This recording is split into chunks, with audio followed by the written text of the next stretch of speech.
بسم اللہ الرحمن الرحیم اللہم صلی علی سیدنا مولانا محمد وعلی آلہ وصحبہ وبارک وسلم۔ السلام علیکم ورحمۃ اللہ وبرکاتہ۔ انتہائی محترم و مکرم ناظرین و سامعین، ARY QTV پر حکمت قرآن پروگرام میں میں ہوں آپ کا میزبان قاری محمد یونس قادری۔ رب کائنات نے اس کائنات کے اندر ہدایت کے لیے دو چیزیں ہمیں عطا فرمائی ہیں۔ کریم آقا علیہ الصلوۃ والسلام نے فرمایا میں دو چیزیں تمہیں چھوڑے جا رہا ہوں، اگر ان سے تعلق قائم رکھو گے تو کامیاب ہو جاؤ گے، جنت میں داخل ہو جاؤ گے۔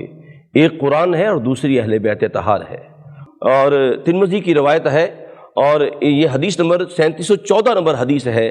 کریم آقا علیہ الصلوۃ والسلام نے خلفائے راشدین کے لیے دعا کی، تاجدار صداقت کے لیے دعا کی، پھر جناب تاجدار عدل کے لیے دعا کی، پھر تاجدار حیا کے لیے دعا کی، پھر مولا کائنات کے لیے دعا کی، اور وہ الفاظ بڑے جدا تھے۔ کریم آقا علیہ الصلوۃ والسلام نے اللہ کی بارگاہ میں عرض کی کہ مالک رحم اللہ علی، کہ میرے علی پر رحم فرما۔ اور کریم آقا نے جو دعا کی ناظرین وہ سننے والی ہے۔ کریم آقا نے دعا کرنے کے بعد اللہ کی بارگاہ میں التجا کی، اللہم اجر الحق معہ حیث دارا، کہ مالک میرے علی کے ساتھ حق کو پھیر دے۔ ناظرین کرام، الحمدللہ ہمارے ساتھ قرآن و حدیث کا جو نور ہم تک ہمارے قلبرو میں اتارنے والی عظیم ہستی ہمارے ساتھ ہیں، وہ بھی اہل بیت طہار ہیں، ان کی رگوں میں خون خیر رسول دوڑ رہا ہے۔ انتہائی مکرم و محترم مفسر قرآن، مفکر اسلام، حضرت علامہ پیر سید ریاض حسین شاہ صاحب، السلام علیکم ورحمۃ اللہ۔ وعلیکم السلام ورحمۃ اللہ شاہ صاحب کی بار آپ کا خیر مقدم ہے جی، الحمدللہ، اللہ آپ کو خوش رکھے۔ آمین آمین۔ ناظرین کرام الحمدللہ آج ہم سورہ بقرہ کی آیت نمبر 14، 15 اور 16 تلاوت کریں گے۔ اس کا ترجمہ پیش خدمت ہے، اور قرآن پاک کی یہ آیات بھی پیش خدمت ہیں۔ میں یہ اعزاز حاصل کر رہا ہوں، وَإِذَا لَقُوا الَّذِينَ آمَنُوا قَالُوا آمَنَّا وَإِذَا خَلَوْا إِلَىٰ شَيَاطِينِهِمْ قَالُوا إِنَّا مَعَكُمْ إِنَّمَا نَحْنُ مُسْتَهْزِئُونَ اللَّهُ يَسْتَهْزِئُ بِهِمْ وَيَمُدُّهُمْ فِي طُغْيَانِهِمْ يَعْمَهُونَ أُولَٰئِكَ الَّذِينَ اشْتَرَوُا الضَّلَالَةَ بِالْهُدَىٰ فَمَا رَبِحَتْ تِجَارَتُهُمْ وَمَا كَانُوا مُهْتَدِينَ۔ ترجمہ پیش خدمت ہے، اور جب ایمان والوں سے ملتے ہیں کہتے ہیں ہم ایمان لائے، اور جب اکیلے ہوتے ہیں اپنے سرداروں کے پاس کہتے ہیں ہم پکے تمہارے ساتھی ہیں، ہم ایسے ہی مذاق کرنے والے ہیں۔ اللہ بدلہ دیتا ہے ان کے مذاق کا، اور ڈھیل دے دیتا ہے، یوں وہ اپنی سرکشی میں بھٹکتے رہتے ہیں۔ یہی وہ جنہوں نے خریدا ہدایت کے بدلے گمراہی کو، تو ان کے دھندے نے انہیں کچھ نفع نہ دیا اور نہ وہ ہدایت یافتہ ہوئے۔ آئیے انہی آیات بینات پہ بات کرتے ہیں، اور اس پہلی آیت کریمہ کا شان نزول کیا ہے، اور اس ضمناً شاہ جی قبلہ یہ بھی بتائیے گا کہ شان نزول کیا ہوتا ہے جی۔ بسم اللہ جی۔ اللہ کے نام سے شروع۔ الحمدللہ۔ اللہ تعالیٰ کی پاک بارگاہ میں دعا کہ اللہ تعالیٰ ہمیں قرآن حکیم فرقان مجید کا صحیح فہم نصیب فرمائے، آمین ثم آمین۔ اور کتاب حیات کی روشنیاں اللہ تعالیٰ قافلہ انسانیت کو عطا فرمائے، آمین ثم آمین۔ محترم قاری صاحب، آپ نے سوال یہ پوچھا ہے کہ ان آیات کا شان نزول کیا ہے۔ جی شاہ جی۔ اس باب میں جلال الدین سیوطی رحمۃ اللہ علیہ تعالیٰ نے 3 اقوال ٹھیک اکابر کے نقل کیے ہیں۔ جی۔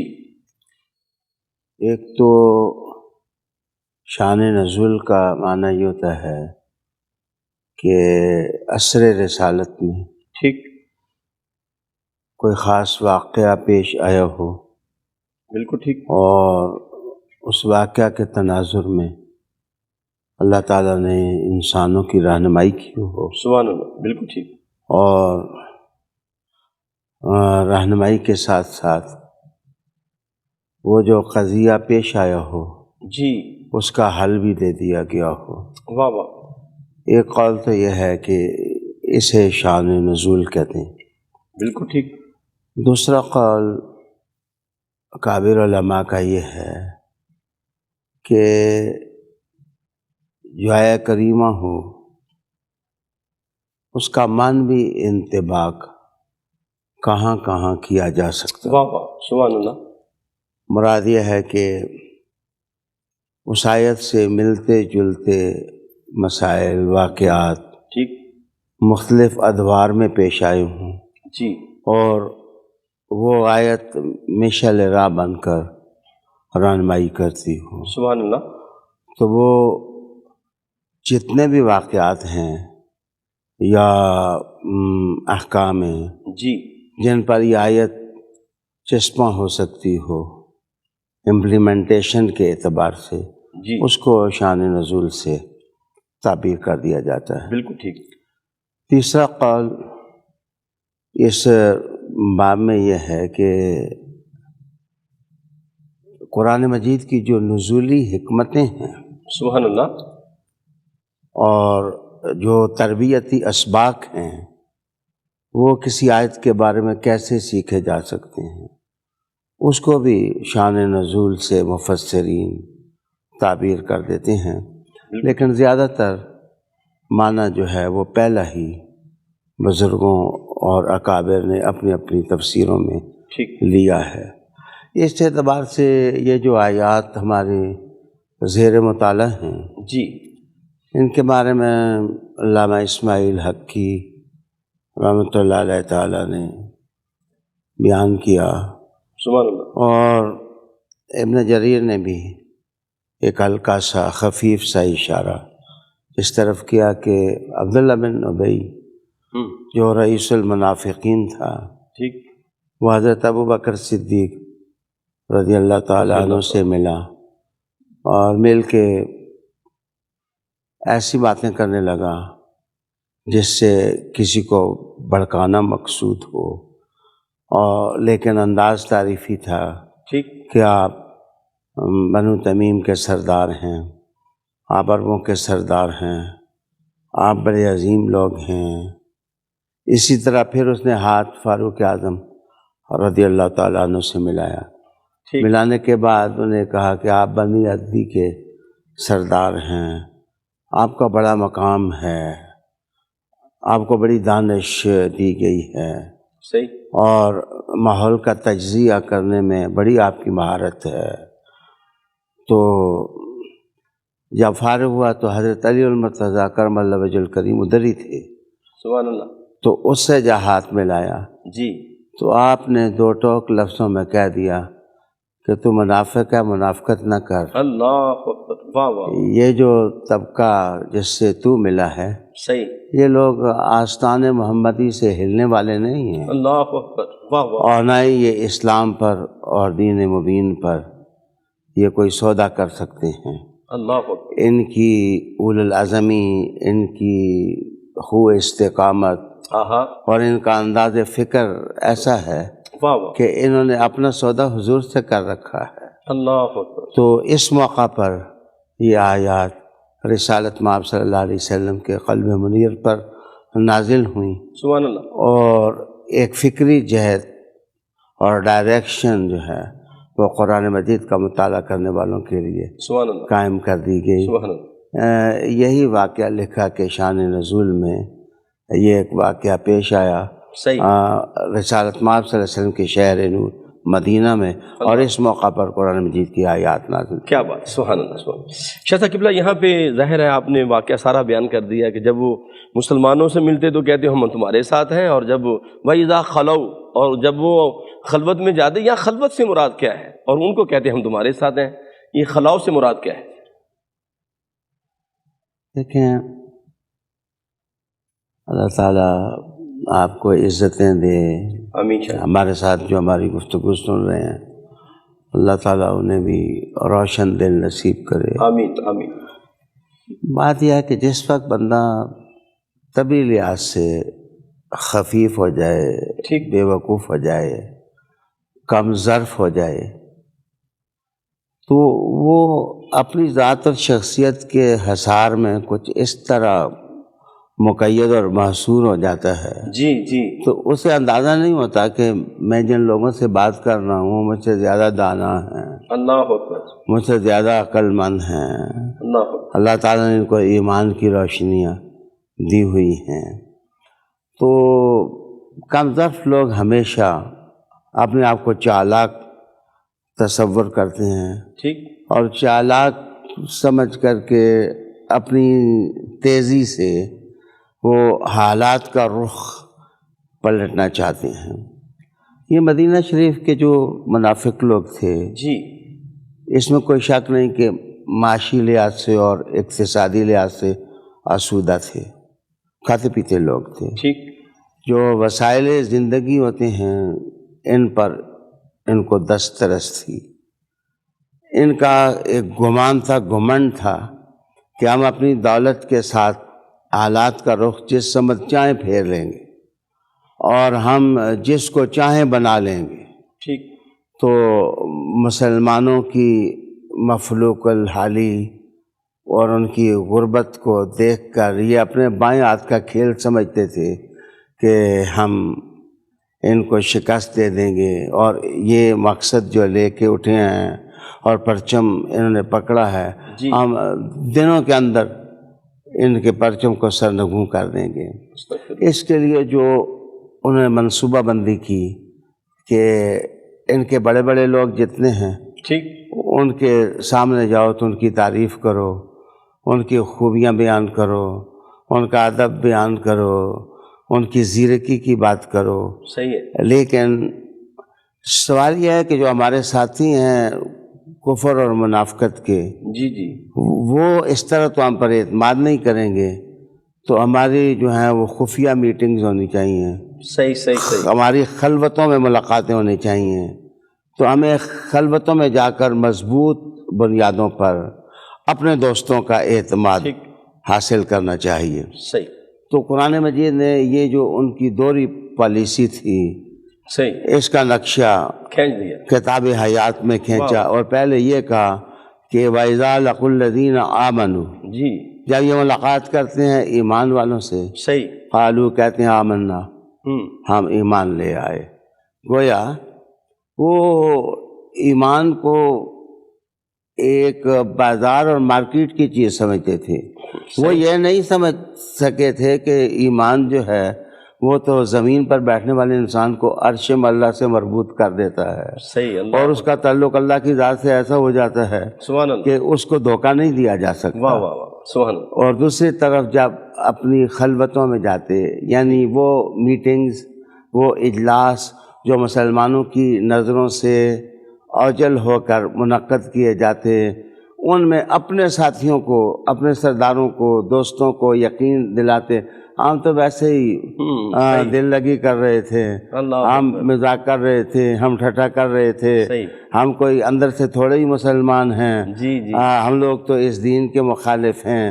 تو وہ جو ان کی نفسیاتی حالت تھی واہ، اور وہ سرد جنگ جو انہوں نے مسلمانوں کے خلاف شروع کر رکھی تھی، قرآن مجید نے اپنے وحی کے ذریعے اپنے حبیب صلی اللہ علیہ وسلم کو مطلع کیا کہ یہ آپ کے پاس ہوتے ہیں تو کچھ اور ہوتے ہیں، اور جب خلوتوں میں جاتے ہیں تو کچھ اور ہوتے ہیں۔ صحیح، یہ جو دو چہرے ہیں، یہ دوغلا پن ہے، یہ جو ڈبل سٹی ہے، یہ جو منافقت ہے، یہ جو مخادعت ہے، دیکھیں قرآن مجید ابھی تو سمندر کی طرح پوری کتاب آگے ہے، آگے بالکل ابتدا ہی میں سبحان اللہ، قرآن مجید نے تنبیہ کر دی مسلمانوں کو تاکہ وہ ان دو چہرے والے لوگوں سے ہوشیار رہیں واہ واہ واہ، اور اپنے ایمان کی حفاظت کریں۔ ناظرین کرام، کیا خوبصورت شاہ صاحب قبلہ نے خلاؤ کا معنی بیان کیا۔ اس کے بعد آتے وَإِذَا خَلَوْا إِلَىٰ شَيَاطِينِهِمْ، یہ شیاطین کیا ہیں، اس پہ بات کریں گے، ملاقات کرتے ہیں ایک وقفے کے بعد۔ جی ناظرین محترم، آپ کا خیر مقدم ہے، حکمت قرآن پروگرام میں آپ شامل ہیں، اور ہماری خوش بختی ہے مفسر قرآن مفکر اسلام حضرت علامہ پیر سید ریاض حسین شاہ صاحب قبلہ ہمارے ساتھ ہیں۔ شاہ صاحب سوال میں وقفے سے پہلے چھوڑ گیا، وَإِذَا خَلَوْا إِلَىٰ شَيَاطِينِهِمْ، یہ شیاطین کیا ہیں؟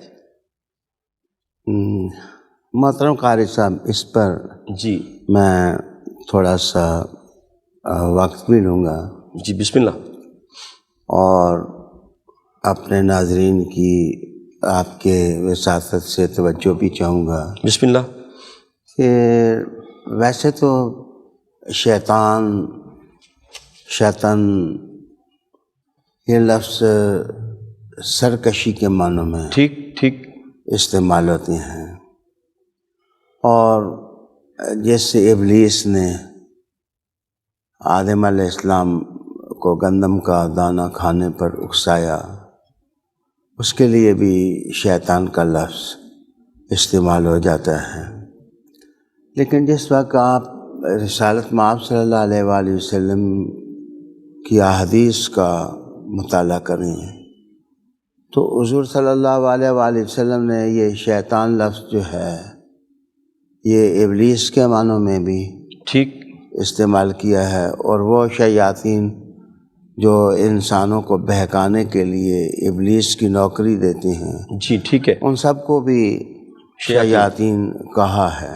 بالکل لیکن جہاں تک میں عاجز آدمی ہوں، میرے مطالعے کا تعلق ہے، میں نے دیکھا ہے کہ بعض اوقات نقصان دہ چیزیں جو انسان کے لیے نقصان دہ ہیں، مضرت رساں ہیں، ان کو بھی یہ رسالت مآب صلی اللہ علیہ وسلم نے شیطان سے تعبیر کر دیا۔ اللہ اکبر۔ مثلاً ایک حدیث میں بسم اللہ۔ رسول اللہ صلی اللہ علیہ وسلم نے ارشاد فرمایا کہ الحسد و شیطان، اللہ اکبر۔ یہ جو حسد ہے، انسان جلتا ہے دوسرے کے پاس نعمتیں دیکھ کر، اس کو بھی رسول اللہ علیہ السلام نے شیطان سے تعبیر کیا ہے۔ ٹھیک۔ مثلا ایک اور حدیث میں نے پڑھا کہ رسالت مآب صلی اللہ علیہ وآلہ وسلم ارشاد فرماتے ہیں کہ المسافر المتفرد، جی جی، وہ مسافر جو تنہا ہو، اللہ اکبر۔ اپنے ساتھی کے بغیر وہ سفر کر رہا ہو، وہ بھی شیطان ہوتا ہے۔ اللہ اکبر۔ تو رسالت مآب صلی اللہ علیہ وآلہ وسلم نے رفاقت میں سفر کرنے کی حوصلہ افزائی کی۔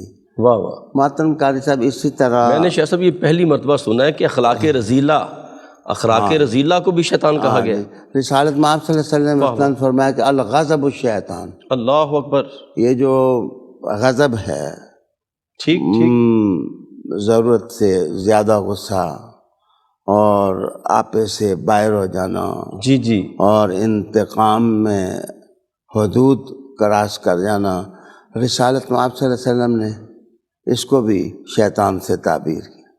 مثلاً رسالت مآب صلی اللہ علیہ وسلم نے کہا کہ ایک بالش سے اگر مسواک تمہاری لمبی ہو جائے جی جی، تو اس کے اوپر بھی شیطان سوار ہو جاتا ہے۔ اللہ اکبر۔ تو یہ بھی اشارہ اس طرف ہے کہ اگر ایک گز کی مسواک آپ رکھ لیں گے تو وہ منہ میں ماریں گے تو مسوڑوں کے زخمی ہونے کا واہ واہ واہ، اندیشہ اللہ پیدا اکبر۔ ہو جائے گا۔ کیا اس کو بھی شیطان سے تعبیر کیا گیا۔ مثلاً رسالت مآب صلی اللہ علیہ وسلم نے پاؤں کی انگلیوں میں جس وقت حلال کرنے کا کہا تو رطوبت کے ساتھ، تو ایک حدیث میں اس میں بھی اشارہ کیا کہ یہاں شیطان گھس جاتا ہے۔ آپ کو پتہ ہے کہ فٹ راٹ جس طرح تمائیاں مچاتا ہے، جی جی، آرمی میں ایسا شخص ہے جس کو فٹ راٹ ہو، اس کی انگلیاں زخمی ہوں درمیان میں سے، اس کو آرمی میں اس کو بھرتی نہیں کرتے۔ اللہ اکبر۔ تو آپ اندازہ لگائیں، اس سے ذہن اس طرف جاتا ہے کہ حضور صلی اللہ علیہ وآلہ وسلم نے ہر مضر چیز جو انسان کو مادی بنیاد پر یا صحت کی بنیاد پر یا روحانی بنیاد پر اس کو تکلیف دے سکتی ہو، اس کو شیطان ہی سے تعبیر کیا ہے۔ واہ واہ۔ یہاں اس آیت میں آپ کا سوال جو کچھ مفسرین نے لکھا، جی، انہوں نے لکھا کہ یہاں سے من دعات الفتنہ، یہاں شیاطین سے مراد وہ لوگ ہیں جو انسانوں کو فتنوں کے لیے بھڑکاتے ہیں، فتنوں پر آمادہ کرتے ہیں اور انسانی سکون لوٹنے کی کوشش کرتے ہیں، ان کو شیاطین کہا گیا ہے۔ ایک دوسرا قول مفسرین کا گزرا مال الافساد، ٹھیک، وہ لوگ جو فساد بپا کرتے ہیں انسانوں کے اندر، وہ فساد کسی بھی طرح کا ہو، جی، اس فساد کے کرنے والے لوگ جو ہیں ان کو بھی شیاطین سے تعبیر کیا گیا ہے۔ تیسرا ایک قول یہ کہا گیا کہ انصار الباطل، ٹھیک، کہ وہ لوگ جو باطل کی مدد کرتے ہیں اور حق سے گریزاں ہوتے ہیں اور حق کو کمزور کرنے کی کوشش کرتے ہیں، اس کو ضعیف کرنے کی کوشش کرتے ہیں اور ان قوتوں کا ساتھ دیتے ہیں جو حق کے مقابلے میں آ کر کھڑی ہو جاتی ہیں، صحیح۔ ان کو بھی شیاطین کہا گیا ہے۔ اور ایک چوتھا قول بھی مفسرین کا میری نظر سے گزرا کہ وہ لوگ جو کہ اخلاص سے محروم ہو کر، نیک نیتی سے محروم ہو کر حق سے لوگوں کو ورگلانے کی کوشش کرتے ہیں اور طرح طرح کے معمولات ان کو دیتے ہیں۔ مثلاً قرآن مجید جب دور رسالت میں آپ صلی اللہ علیہ وسلم میں پڑھا جاتا تھا تو یہ لوگ کہتے ہیں شور مچا دو بیچ میں۔ اللہ اکبر۔ شور مچانے سے یہ ہوگا کہ لوگ سکون سے قرآن حکیم نہیں سن سکیں گے اور کتاب مجید کی طرف توجہ۔ اس قسم کے جتنے معمولات بھی اللہ ہیں، اکبر، واہ واہ واہ۔ جن معمولات سے تعرض عن القرآن ہو اور کتاب اللہ سے لوگ باغی ہوں، اللہ ان سب کو، ایسے کام کرنے والوں کو شیاطین سے کیا بات، تعبیر کیا گیا ہے۔ واہ واہ۔ لیکن تفسیری اعتبار سے خصوصاً میں نے اپنا ترجمہ جو کیا ہے اس میں سردار سے معنی کیا ہے، چونکہ زیادہ تر مفسرین نے یہ کہا کہ یہ جتنے منافقین تھے یہ اپنی خلوت کی محفلوں میں اپنے سرداروں کے پاس جا کر اکٹھے ہوتے، ان سے رہنمائی بھی لیتے اور اپنی کارکردگی کی رپورٹ بھی ان کو پیش کرتے۔ تو قرآن مجید نے ان سرداروں کو یہاں شیاطین کہا گیا ہے۔ کعب بن اشرف اور ان لوگوں کے نام بھی لیے گئے ہیں۔ یہ قول حضرت عباس رضی اللہ تعالی عنہ لیا۔ زاد المسیر کے اندر اس کی طرف ابن جوزی نے اشارہ کیا ہے۔ اس طرح اگر مجموعی لحاظ سے دیکھیں اور عصر حاضر میں اب ہم اپنے دور کے لحاظ سے اس آیت کو سمجھنے کی کوشش کریں تو ہر وہ منفی طاقت جو اسلام کے خلاف نفرت دلاتی ہے وہ شیاطین ہی کے زمرے میں آتی ہے۔ اللہ وقت کے شیطانوں سے امت مسلمہ کو محفوظ رکھے۔ کیا کہہ رہے ہیں ناظرین اکرام، ساری زندگی ہوگی ہم یہی سنتے آئے کہ ابلیس اور اس کے چیلوں کو شیطان کہا جاتا ہے، لیکن شاہ صاحب نے جو وسعت بیان فرمائی ہے، ہر ضرر والی چیز جو ہے وہ ایک مسلمان کے لیے شیطان ہے، اور ہر وہ چیز جو امر بالمعروف اور نہی عن المنکر سے ہمیں دور کرے وہ شیطانی عمل ہے، وہ شیطان ہے۔ شاہ صاحب قبلہ اسی آیت کے اندر ایک بڑی خاص طرف اشارہ کیا گیا، وَإِذَا لَقُوا الَّذِينَ آمَنُوا قَالُوا آمَنَّا، جب وہ ایمان والوں سے ملتے کہتے ہیں ہم تمہارے ساتھ ہیں۔ وَإِذَا خَلَوْا إِلَىٰ شَيَاطِينِهِمْ قَالُوا إِنَّا مَعَكُمْ، یہاں تاکید کے ساتھ معیت بیان کی گئی، وہاں تاکید کے ساتھ معیت بیان نہیں کی گئی، اور جب خلو شیاطین کی معیت کی بات آئی تو یہاں تاکید کے ساتھ بیان کی گئی، اس میں حکمت کیا ہے؟ ہمارے دور کا ایک بہت بڑا مفسر ہے، التحریر کے نام سے اس نے تفسیر قلم بند کی ہے، ابن عاشور اس کو کہا جاتا ہے۔ اس نے ایک خفیف لطیف سا اشارہ کیا ہے اس سوال کے بارے میں جو آپ نے ارشاد فرمایا ہے کہ اصل میں مسلمانوں کو منافق لوگ جو ہیں وہ سادہ دل سمجھتے تھے۔ اللہ اکبر۔ اپنے آپ کو سم تھنگ اپر، اپنے آپ کو اپر کلاس تصور کرتے تھے اور اپنے آپ کو چالاک تصور کرتے تھے اور مسلمانوں کو سادہ سمجھتے تھے۔ تو جب مسلمانوں میں آ کر بات کرتے تھے تو انہیں یقین ہوتا تھا کہ یہ سادی سی مخلوق ہے اور ان کا رہنا سہنا بھی سادہ سا ہے، یہ زمانے کی چالاکیوں سے واقف نہیں ہے۔ تو وہاں انہیں کوئی قسم کرنے کی ضرورت محسوس نہیں ہوتی تھی، انہیں پتہ تھا جو کچھ کہیں گے ایمان کے بارے میں یہ تو منے منائے لوگ ہیں، یہ مان جائیں گے۔ لیکن ان کو اپنے جو منافقین شیاطین تھے ان کے بارے میں پتہ تھا کہ یہ بڑی تیز قوم ہے، شرارتی قوم ہے، یہ ویسے نہیں مانے گی ہماری باتوں کو، اس لیے وہاں تاکید کا لفظ ہے انا معکم، بے شک ہم تمہارے ساتھ ہیں۔ اس کی وجہ یہ ہے کہ چالاک لوگ جلدی جلدی ان کی باتیں ماننے کے لیے تیار نہیں تھے، لیکن مسلمانوں کے دل میں تو آج بھی یہ لالچ ہے کہ کسی طرح کوئی بندہ مسلمان ہو جائے، وہ دائرہ اسلام میں داخل ہو، اس کے لیے کتنی بڑی قیمت کیوں نہ ادا کرنی پڑے، واللہ عالم۔ اللہ اکبر، اللہ اکبر، بہت خوبصورت۔ اور شاہ صاحب قبلہ آگے اسی آیت مبارکہ کا جو آخری لفظ ہے مستہزئون، میں چاہوں گا اس پہ ذرا روشنی ڈال دیں۔ محترم قاری صاحب، جی بسم اللہ۔ اس آیت میں انما نحن مستہزئون۔ ٹھیک، فہم قرآن کے اعتبار سے یہ محل تھوڑی توجہ مانگتا ہے، بسم اللہ۔ اور میری اپنی معلومات میں جتنے تراجم نگار ہیں انہوں نے جب ترجمہ کیا تو مستہزئون کا معنی تو یہی کیا کہ ہم ٹھٹھا کرنے والے ہیں، ہم مذاق کرنے والے ہیں، ہم تمسخر کرنے والے ہیں، ہم یوں ہی دل لگی کر رہے تھے مسلمانوں سے۔ لیکن آیت سے آگے جو اللہ یستہزئ بہم، جی، تو بالکل سیم لفظ جو ہے وہ اللہ تعالیٰ کی طرف منسوب کیا گیا ہے۔ ایسے ہی اعلیٰ حضرت فاضل بریلوی رحمۃ اللہ علیہ اس محل کی نزاکت کو سمجھ گئے تھے، اللہ اکبر، وہ انڈرسٹینڈ کر گئے تھے کہ اگر اللہ کے لیے استہزاء کا معنی ٹھٹھا کیا جائے تو اللہ تعالیٰ کی شان کے خلاف ہے یہ۔ اللہ اکبر، اللہ تعالیٰ کسی کے ساتھ ٹھٹھے نہیں کرتا، جی، اللہ تعالیٰ کسی کے ساتھ مذاق نہیں کرتا۔ تو انہوں نے کمال ادب سے ترجمہ کیا ہے، اللہ استہزاء فرماتا ہے، اللہ اکبر، اللہ استہزاء فرماتا ہے۔ ٹھیک ہے، ادبی اعتبار سے اعلیٰ حضرت کا دور عروج تھا اور وہ اہل زبان بھی تھے۔ میرے خیال میں وہ جس وقت ترجمہ کرتے استہزاء فرماتا ہے تو ان کا حلقہ ادب سمجھتا تھا کہ یہاں محل کی نزاکت کیا ہے، اللہ اکبر، کہ مستہزئین کا معنی تو ٹھٹھا ہی کیا جا رہا ہے، جی، لیکن اللہ یستہزئ بہم کا ترجمہ اللہ تعالیٰ استہزاء فرماتا ہے۔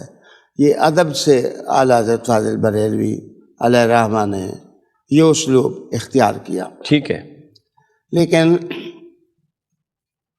علامہ قرطبی نے الجامع لاحکام القرآن، اس کے اندر ایک قاعدہ لکھا ہے، ایک ضابطہ نقل کیا ہے جی، کہ جزاء سیئۃ سیئۃ مثلھا۔ ٹھیک، یہ قاعدہ ہے کہ جس وقت کسی برائی کی جزا بیان کی جاتی ہے ٹھیک ہے، تو جو تعبیر سوال ہوتا ہے وہی تعبیر جواب، یہ عربوں کا قاعدہ ہے۔ اس کو میں مثال میں اتاروں گا۔ بسم اللہ۔ مثلا ایک آدمی ہے، وہ ایک آدمی کو کہتا ہے میں تیری ایسی تیسی کروں گا، ٹھیک ہے، تو وہ بھی آگے سے کہتا ہے میں بھی تیری ایسی تیسی کروں۔ تو الفاظ کا سیم ہونا دراصل جتنی سختی سوال میں ہے اتنی سختی جواب میں جو ہے وہ رکھی گئی ہے۔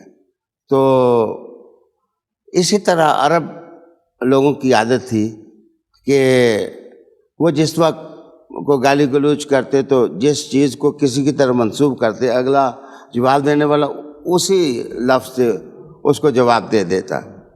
تو عربوں میں یہ کتاب اتری، تو استہزاء کو استہزاء ہی سے تعبیر کرنا عربی زبان میں تو سمجھ آتی ہے، لیکن ہمارے جو زیرک، محتاط، دانا، سمجھدار تراجم نگار جنہوں نے اعلیٰ حضرت فاضل بریلوی کو اپنا استاد سمجھا، سبحان اللہ، انہوں نے انتقام سے اور سزا سے اس کا ترجمہ کیا کہ وہ ٹھٹھا کرتے ہیں اور اللہ ان کے ٹھٹھے کی سزا دیتا ہے۔ اللہ اکبر، اللہ اور اللہ لیکن ٹھٹھے کو اور مذاق کو اور تمسخر کو انہیں اللہ تعالیٰ کی طرف منسوب کرنے سے اجتناب کیا ہے۔ اللہ اکبر۔ اب رہا یہ سوال کہ یہ استہزاء کیا ہے۔ ٹھیک ہے، فارسی زبان اگر آپ اجازت دیں تو بریک کے بعد اس پہ ہم بات کریں گے، کیونکہ اس میں ہم مزید بات کریں گے استہزاء کیا ہے۔ اور خود رب کائنات تو فرماتا ہے کہ لا یسر قوم من قوم، کوئی قوم کسی کا مذاق نہ اڑائے۔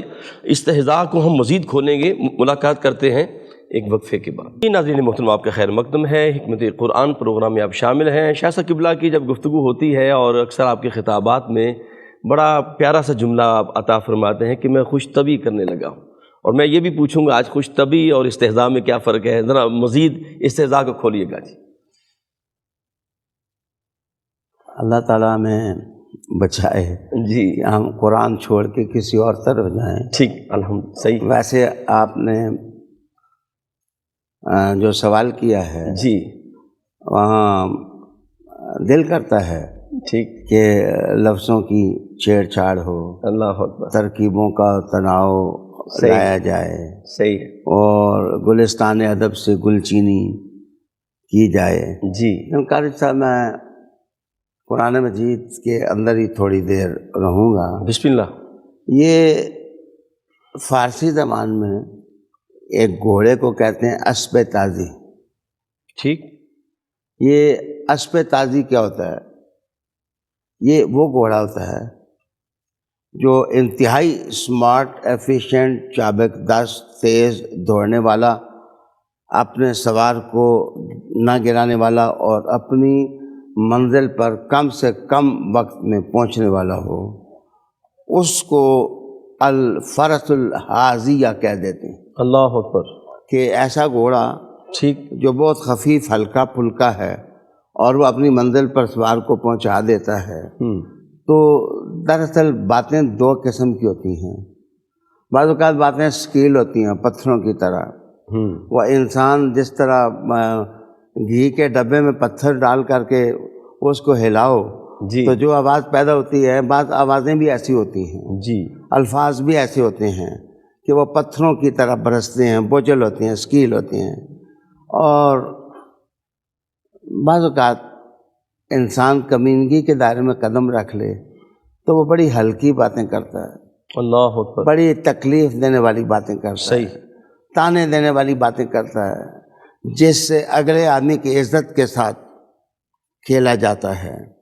تو اس قسم کے مزاج کو دراصل استہزاء سے تعبیر کر دیا جاتا ہے۔ اللہ اکبر، اللہ اکبر، تو انسان کی سطح پر تو یہ ساری چیزیں مانی جا سکتی ہیں، لیکن اللہ تعالیٰ کے لیے یہ معنی منسوب کرنا مناسب نہیں ہوتا۔ اللہ اکبر، اسی طرح میں عرض کروں کہ ایسا صحرا، بڑا کھلا صحرا ہو اور اس صحرا کے اندر جس وقت آپ سواری پر چلیں تو چار سو ریت ہو ٹھیک ہے، اور آپ چلا کر کے سواری تھک جائیں تو آپ جھانکنا شروع کر دیں، کب میری منزل آئے گی، کب میری منزل آئے گی، کب میری منزل آئے گی۔ تاج العروس میں زبیدی حنفی لکھتے ہیں کہ صحرا کھلا ہوتا ہے، ختم نہیں ہوتا، سوار تھک جاتا ہے، اللہ اکبر، اس کی سواری جواب دے جاتی ہے، اور جس وقت یہ نوعیت ہوتی ہے تو کہتے ہیں کہ وہاں جو المفازہ ہے اس کو کہتے ہیں حاضیہ، وہ بیابان، صحرا، جنگل گویا اس کا مذاق اڑاتا ہے کہ اور میرے اندر چل، تو مجھے مسخر کرنے کے لیے نکلا تھا اللہ اور ابھی چاندی گام چلا اور تیری حالت یہ ہو گئی۔ تو لفظوں کے تیر اور ان کا ہلکا پن ٹھیک، جس وقت کسی آدمی کی طرف منسوب کیا جائے تو وہ حضو ہوتا ہے۔ اس کو ٹھٹھا لفظ جو ہے یہ خوبصورت تعبیر ہے اس کے لیے۔ یہی وجہ ہے کہ ہلکے معنی کی وجہ سے اس لفظ کا معنی اللہ تعالیٰ کے لیے حضو سے نہیں کیا گیا، ٹھٹھے سے نہیں کیا گیا، اللہ اکبر، وہاں انتقام، سزا واہ اور واہ، ان ایسے ملتے جلتے لفظوں سے کیا بات، اس کی تعبیر کی گئی ہے۔ سبحان اللہ۔ شاہ صاحب قبلہ اس کے آگے رب کائنات نے اسی آیت مقدسہ کے اندر فرمایا نا، اللہ یستہزئ بہم ویمدھم فی طغیانہم یعمہون، کہ انہیں اللہ ڈھیل دیتا ہے، اور یا مہون کا لفظ کہا۔ آما اور یا مہون کے اندر فرق کیا ہے؟ ہمارے لائق مفسرین نے، ٹھیک، عظیم مفسرین نے ان مسائل پر بڑی سیر حاصل گفتگو اپنی تفسیروں میں کی ہے۔ ٹھیک، میں آپ کے سوال کے جواب میں دو باتیں تو مفسرین کے حوالے سے عرض کروں گا، بسم اللہ، ایک بات تشریحی اپنی طرف سے بھی بیان کروں گا۔ جی بسم اللہ جی، مثلاً کہا جاتا ہے التردد فی الدلال، یہاں عین میم اور ہے، یہ امیون نہیں ہے، سمم بکمن امیون، یہ یا معون، اللہ یا معون اس میں عین، میم اور ہا، یہ اس کے حروف اصلیہ ہیں۔ بالکل ٹھیک۔ تو کہتے ہیں التردد فی الدلال، جہاں پر تردد پیدا ہو جائے بھولنے میں، مثلاً عرض کرتا چلوں کہ ایک دفعہ رسالت مآب صلی اللہ علیہ وسلم کے والدین کی قبور پر جانے کا شوق پیدا ہوا تو ان کی والدہ ماجدہ کا مزاج جو ہے وہ مستورہ سے قریب ہے، ٹھیک، تو وہاں جانے کی اجازت نہیں ہے۔ تو ہم لوگ رات کے وقت صحرا میں نکلے، تو گاڑی کو جہت نہ معلوم ہو، کوئی کم پاس بھی نہیں تھا، تو متردد ہو کے ایک جگہ ہم ریت پر بس ڈیرا ڈال دیا، صبح کوئی بدو آئے گا تو وہ راستہ بتائے گا تو ہم چلے جائیں گے۔ رات کے وقت پہنچنا، جس وقت آپ کو راستہ بھول جائے اور آپ متردد ہو جائیں کہ میں ادھر جاؤں، میں ادھر جاؤں، میں ادھر جاؤں، میں کدھر جاؤں، اس کو یا معون سے اللہ اکبر تعبیر کیا جاتا ہے۔ تو منافقین کی حالت اللہ رب العالمین نے بیان کی کہ فی طغیانہم یا معون، ان کی سرکشی کوئی ایک نہیں ہے، ان کی سرکشیاں صحرا کی طرح ہیں، اللہ اکبر، اور ایک ایسے صحرا کی طرح ہیں کہ یا معون، ان کے دل کی روشنی گم ہو گئی ہے اور ان کو چلنے کا پتہ ہی نہیں، ہر سرکشی کے بعد ایک اور سرکشی، ہر ڈہٹائی کے بعد ایک اور ڈہٹائی، جس کا یہ ارتکاب کرتے چلے جاتے ہیں۔ اسی طرح دوسرا معنی کیا گیا التحیر فی منازعہ، اللہ اکبر، تنازع کے اندر اللہ نہ کرے آپ کو اور میرا کوئی تنازع ہو، لیکن جس وقت تنازع کوئی ہو جائے، تصادم ہو جائے، اس تصادم میں حیرت میں بندہ پڑ جائے، اس کو سمجھ نہ آئے اب میں کروں کیا، پیچھے ہٹوں، میں آگے جاؤں، میں اس شخص کو چھوڑ دوں، میں اس کو نہ چھوڑوں، چھوڑتا ہوں تو یہ عدالت چلا جائے گا، نہیں چھوڑتا تو یہ میرا گلا پکڑ جائے گا، یہ جو تحیر اور حیرانگی کی کیفیت ہے، اس کو بھی یا مہون سے تعبیر کر دیا جاتا ہے۔ ایک تیسرا معنی بھی کیا گیا کہ جو عمیٌ ہوتا ہے، اندھا پن، یہ آنکھ کا ہوتا ہے، ٹھیک ہے، اور یا معون یہ دل کا اندھا ہونا ہے۔ اللہ اکبر، جس وقت انسان کا دل بصارت سے محروم ہو جائے اور بصیرت سے محروم ہو جائے تو اس کو کہہ دیتے ہیں یا معون۔ منافقین کی حالت قرآن مجید نے بیان کی کہ یہ دل کے اندھے ہیں، ان کا دل بصیرت نہیں رکھتا۔ اگر اس کے اندر سوچ ہوتی اور کوئی چیز ہوتی، فہم و ذکا ہوتا، تو یہ تو دوڑ کر رسول اللہ علیہ السلام کے قدموں سے لپٹ جاتے۔ لیکن یہ ایک ایسی سرگرداں قوم ہے سرکشی میں اور ڈہٹائی میں، اس کو نہ قرآن مجید کی قدر ہو رہی ہے اور نہ جناب رسالت مآب صلی اللہ علیہ وسلم کے حسن کو یہ اپنے قلب کی دھڑکنوں اور دل کی دھڑکنوں میں سمو رہے ہیں۔ اللہ اکبر۔ ناظرین کرام، دل کی روشنی کی بات ہو رہی ہے، اور دل کی روشنی جو ہے وہ محبت مصطفیٰ سے ملتی ہے۔ در دل مسلم مقام مصطفیٰ است، آبروئے ماں زنام مصطفیٰ است۔ اور اعلیٰ حضرت فرماتے ہیں نا کہ یہ جس سینے میں دھڑکنے والا جو دل ہے، اگر یہ محبت رسول سے خالی ہے تو یہ ایک لوتھڑا ہے، یہ دل نہیں ہے۔ دل وہی ہے جس میں اللہ اور اللہ کے رسول کی محبت ہے۔ نور جس دل میں نہ ہو وہ دل شیدا کیا ہے، ہو نہ سینے میں مدینہ تو وہ سینہ کیا ہے۔ یا محمد کی صدا دل سے لگاؤ تو صحیح، پردہ غیب سے دیکھنا پھر ہوتا کیا ہے۔